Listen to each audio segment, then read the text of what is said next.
안녕하십니까 대표님. 네, 안녕하세요. 오늘도 에센셜 H와 저녁을 맞이하고 있습니다. 오랜만에 수익 인증 영상을 올리게 됐습니다. 4월달에 MTS로 한 거로 했었고 그 이후에는 아마 캡처한 걸로 했었는데, 캡처한 것들은 제가 항상 말씀드리다시피 조작 가능하잖아요. 포토샵으로 조작 가능하니까 전 항상 MTS 녹화한 거로 인증을 하고 있고요. 전문 부자들에도 저번에 녹화 인증을 했는데, 이번에는 이제 법학자문의 채널에도 한번 녹화 인증을 하려고 합니다. 5월 1일부터 오늘 날짜까지가 한 1억 정도, 비계좌도 있는데 비계좌가 한 2천 정도 되니까 1억 2천 정도 되는데, 어쨌든 A계좌만 인증을 하도록 하겠습니다. 간단하게 좀 훑어보면은, 특별하게 좀 달라진 거는 작년에는 하락장이었잖아요. 폭락장이었기 때문에 테마주를 주로 포트폴리오 구성을 했었고요. 아무래도 수급이 없을 때는 장이 안 좋을 때잖아요. 적은 돈으로 움직일 수 있는 시총 1000억 미만의 테마주들이 주로 움직이기 마련이고, 올해같이 1월부터 7월까지 지속적으로 우상향하는 장에서는 당연히 실적이 어느 정도 있거나 중대형주들, 시총 한 1조 정도 되는 종목들이 많이 움직였습니다. 그래서 그런 종목들이 두세 배씩 움직인 종목들이 굉장히 많았고요. 그렇기 때문에 올해 같은 경우는 저는 실적주를 중심으로 투자하라는 말씀을 계속 드리고 있고, 만약에라도 내년에 폭락장이 다시 오게 된다면 그때는 당연히 테마주도 적절하게 배분해서 해야 된다는 의견을 좀 드리고 싶습니다. 특별하게 좀 달라진 것들은 1월에서 4월까지는 아무래도 테마주가 좀 많이 섞여 있었어요. 많이 섞여 있었는데 5월부터는 제가 좀 마인드가 바뀌었습니다. 확실히 실적주 장세라는 거를 인지를 했기 때문에 그때부터는 A계좌, B계좌로 나눠서 실적주 테스트를 좀 했었고요. 그래서 B계좌를 주로 이제 실적주 테스트를 했는데 수익이 거의 비슷하더라고요. A계좌는 테마주 중심으로 좀 매매를 했었고, 테마주는 변동성이 있다는 좀 장점은 있죠. 빠르게 제가 이제 단타를 할 수 있다는 장점이 있는 반면에, 비계좌 같은 경우는 좀 스윙으로 끌고 가는, 한 이틀에서 한 일주일 또는 2주 정도 길게 끌고 가면서 수익을 좀 내는 포지션이거든요. 그래서 이제 그런 식으로 분리를 해서 테스트를 해보니까 5월에는 수익이 거의 비슷하더라고요. 그래서 6월, 7월, 8월까지도 본격적으로 대부분 다 실적주로만 투자를 하고 있습니다. 그래서 이제 살펴보면은 5월에는 그래도 이 계좌에는 일부 테마주들이 좀 껴있었어요. 2천 정도 수익난 비계좌가 실적주를 주로 했었고, 한찬산업이라든지 애경케미칼, 뭐 KBG, 파이버프로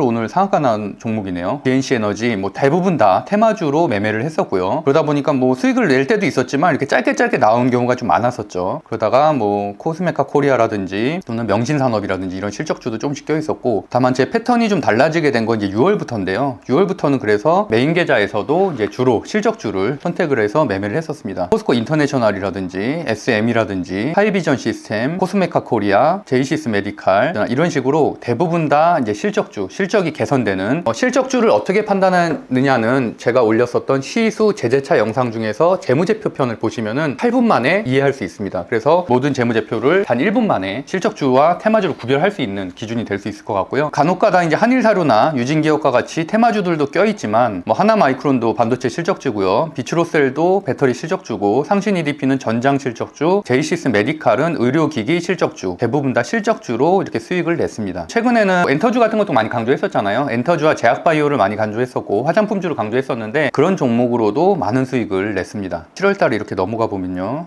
수익을 냈고, 좀 달라진 건 PSK 홀딩스 같은 경우는 반도체 실적주들 중에 하나거든요. 제가 말하는 실적주는 그렇다고 해서 100% 실적만 있냐, 테마가 아예 없냐, 이런 얘기를 하는 건 아니고, 갑주라고 불리는 1000억 미만의 테마로만 움직이는 종목이냐, 또는 실적이 어느 정도 기반이 되면서 테마까지 붙은 거냐의 차이거든요. 올해 많이 오른 HBM 같은, 제가 한 달 반 전에 많이 추천을 했었던 그런 종목들은 실적이 기본적으로 있으면서 테마까지 붙은 거죠. 삼성전자가 HBM에 많은 투자를 하겠다라는 테마가 붙어서 시너지 효과가 나서 사실 2배, 3배씩 오른 종목도 굉장히 많거든요. 최근에 좀 핫했었던 초전도체라든지 이런 테마주들은 실체도 없이 테마로만 한 달 만에 막 한 5배가 오르고, 떨어질 때는 막 하한가를 2번 연속으로 났고, 전형적인 테마주라고 할 수 있을 것 같습니다. 6월 말부터는 거의 이제 실적주로 다 바뀌었죠. 클래시스도 제가 상당히 좋아하는 미용기기 쪽에 실적주 1위고요. 그다음에 레이도 제가 좋아하는 임플란트 쪽에 실적주고, 제가 이렇게 보합해서 정리를 한 것은 시드머니를 1억 정도로 정해놓고 하고 있기 때문에 더 좋은 종목이 보이면 사실 보합 정도에 있는 종목을 정리하고 이 종목을 삽니다. 그렇기 때문에 제가 잘라낸 것이지, 이 종목이 좋지 않아서 이렇게 매도한 건 아니었고요. 다른 종목을 사기 위해서 이렇게 보합 정도에 뭐 마무리를 했다 정도. 하나기술도 그렇고요, 뭐 BCNC, 그다음에 가온칩스, 뭐 미래컴퍼니, 인텍플러스, 코리아FT, 뭐 칩스앤미디어, 기본적으로 재료들도 있었지만 대부분 다 실적도 어느 정도 개선이 되고 있는, 특히나 제가 최근에 많이 매매를 했었던 종목은 SM이거든요. 시총도 작은 편이면서 재료도 발생을 하고 있고, 재무제표도 상당히 영업이익률이 올해 무려 작년 대비해서 2배나 좋아진, 저도 많은 수익을 내고 있습니다. 코스메카 코리아 코리아 같은 경우는 제가 이제 지난번에 말씀드렸던 화장품주들 중에서 실적주 대표적인 것들이고요. 또 레이도 또 있고요. 뭐 SK 네트워크스라든지 SM 이렇게 계속 반복되는 종목들이 좀 있죠. 스윙으로 끌고 가면은 실적주들은 큰 수익이 나는 건 맞는데 성격이 되게 중요하다. 단타가 스윙보다 옳다 이런 걸 주장하는 게 아니고 그냥 저는 제 성격상 이런 것들을 잘 못 견디기 때문에 다른 좋은 종목이 보이면은 기존에 있었던 종목을 짧게 매도를 하고 나와서 이런 종목을 다시 잡아서 수익을 내는 중장기로 보유하고 있는 종목들도 있기 때문에 그런 종목들은 거의 계좌 확인을 하지 않습니다. 보시면은 뒷부분은 다 이제 대부분 다 실적주예요. 뭐 주식 공부를 하신 분들은 알겠지만 대주전자재료, 뭐 해성DS, 두산테스나, 인텍플러스 뭐 이런 식으로 계속 반복되는 것을 알 수가 있습니다. 현재까지 뭐 이런 상황으로 8월 달까지 해서 메인 계좌에서는 약 한 3개월 10일 정도 동안 한 1억 정도 수익이 났고, 제가 사실 한 달 전에 이 방송을 찍었을 때 다우존스가 이제 역사적 최고가를 향해서 가고 있는 굉장히 좋은 흐름이었거든요. 뭐 7월 말에서 8월 초까지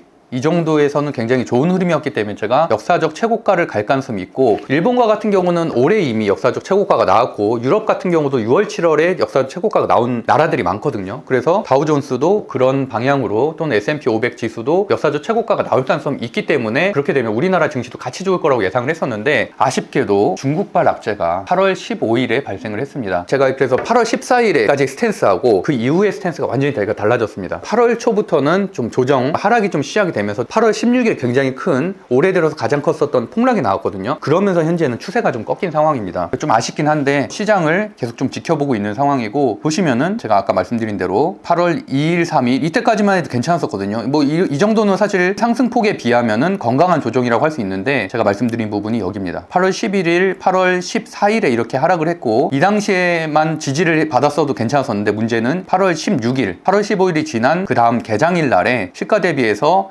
2.4% 가까이 코스피가 폭락을 했습니다. 그러면서 현재 지수 상황에 있는 것들이고요. 그러다 보니까 저도 8월 달에는 굉장히 매매를 줄이고 있습니다. 제가 주식 토론방에도 말씀드렸지만 시장이 안 좋을 때는 매수를 하면 안 된다. 올해 같은 경우는 보면은 2181이라는 1월 3일에 최저점을 기록을 하고 상승과 조정을 반복하면서 굉장히 좋은 흐름으로 상승을 하고 있었습니다. 이렇게 상승하는 지수나 종목은 없거든요. 상승과 조정을 반복을 하면서 이제 우리는 주로 조정을 받을 때 매수를 하고, 상승이 나오면 일부 매도를 하고 또 가져가고 이런 식으로 수익을 내는 건데, 그 추세선이 8월 15일에 깨졌습니다. 이 부분이죠. 이 부분이 깨졌기 때문에 현재는 저도 매매를 굉장히 줄이고 있습니다. 1월부터 한 7월 말까지 한 10거래일 빼놓고 사실 수익을 다 냈거든요. 8월에는 제가 신규 매수를 거의 하지 않았습니다. 그만큼 저도 위험성을 좀 인지하고 있다는 거고, 대모 매수하다가 하루에 10%씩 하락하는 경우도 있었기 때문에 미국 증시의 하반기에 대한 좀 불안감, 11월, 12월에 대한 좀 불안감들이 좀 반영된 것들, 중국 증시에 대한 악재가 있기 때문에 현재는 저도 매수 매도를 자제하고 있는 편입니다. 근데 그 대신에 제가 어쨌든 1월 달부터 계속 말씀드렸던 거는, 올해는 분명히 작년의 폭락장에 이은 반등장이 될 것이다 라고 말씀드렸기 때문에, 제가 사실 이 2688 줄 그어놓은 것들도 작년부터 계속 보여줬었던 부분이었거든요. 한 이 정도가 저항점이 될 거다. 그래서 한 2600 정도에서 멈췄습니다. 그래서 현재는 2700 돌파하지 못하고서 그 밑에서 조정을 받고 있는 상태고, 시장 자체는 사실은 좀 불안정하기 때문에 무작정 투자를 하기보다는 시장 상황을 봐가면서 좀 좋은 업종에 투자하는 게 낫다라고 생각을 하고 있고, 그렇게 저도 대응을 하고 있습니다. 다만 시장을 중장기적으로 예측할 수 있는 야는 사실 쉽진 않고요. 저는 한 2, 3주 정도는 분명히 이동평균선으로 단기 예측은 가능하다. 누구나 차트 공부를 한 10분 정도만 한다면은 이동평균선을 이탈할 때마다 지지가 깨지는 거기 때문에, 이제 그럴 때마다 비중을 줄여간다면 특별히 손해볼 일은 사실 없다고 생각하고 있습니다. 고생하셨습니다.